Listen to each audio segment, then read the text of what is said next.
تو قرآن اور حدیث میں ایک فرق جو بہت امپورٹنٹ ہے وہ یہ کہ قرآن کی ہر ایک آیت، ہر ایک لفظ، ہر ایک اکچھر، یہ سب اللہ کی طرف سے ڈائریکٹلی ہے، اور اس میں کسی کو بھی کوئی شک و شبہ نہیں ہوتا ہے. جتنے بھی ود ان دا گیمبٹ آف اسلام جو لوگ آتے ہیں وہ اس میں کوئی بھی ڈاؤٹ یا کوئی بھی شک نہیں کرتے ہیں اس میں، یا اس میں کوئی دو اوپینین نہیں ہوتا ہے لوگوں کا.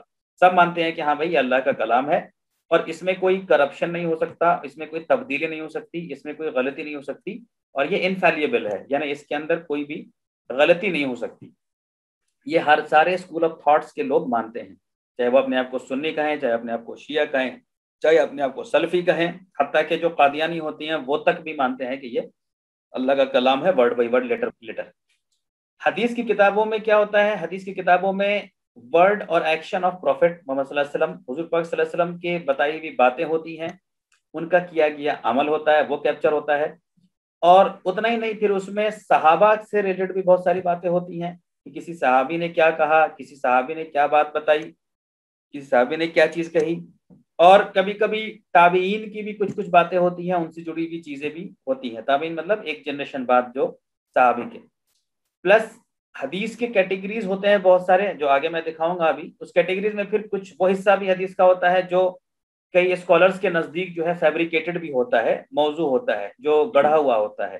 کسی اسکالر کے نزدیک وہ جھوٹا بھی ہوتا ہے جو حدیث کے نام پہ کتابوں میں آ جاتا ہے، کچھ حصہ وہ بھی ہوتا ہے. یہ ایک امپورٹنٹ فرق ہے قرآن میں اور حدیث میں. تو اسی سے کنیکٹڈ بات پھر یہ آ جاتی ہے کہ حدیثوں کے اندر جو ہے نا کیٹیگرائزیشن ہوتا ہے الگ الگ اسکالرز کے نزدیک. صحیح حدیث، کچھ حدیثیں صحیح کہلاتی ہیں، کچھ ضعیف کہلاتی ہیں، کچھ حسن کہلاتی ہیں، کچھ متواتر کہلاتی ہیں، کچھ موضوع کہلاتی ہیں، کچھ احد کہلاتی ہیں. تو بہت کیٹیگرائزیشن ہوتا ہے حدیث کے اندر، اور یہ کیٹیگرائزیشن ہوتا ہے ڈیپینڈنگ اپون دا اسکالر. کسی اسکالر کے نزدیک ایسا ہوتا ہے.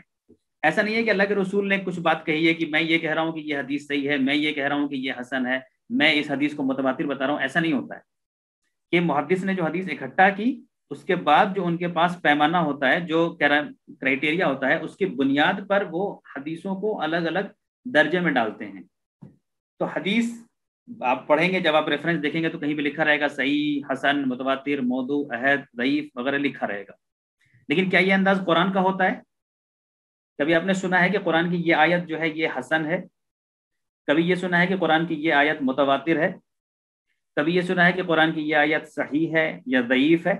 نہیں سنا ہوگا. ابھی قرآن کے معاملے میں بالکل ایک اسٹینڈرڈ اپروچ رہا ہے مسلمانوں کا کہ نہیں، قرآن جو ہے 100% ورڈ آف گاڈ ہے، اس میں کوئی صحیح، ضعیف، حسن، متواتر، احد نہیں ہوتا ہے. تو یہ بھی ایک بڑا امپورٹنٹ فرق ہے قرآن کے اندر، قرآن میں اور حدیث میں.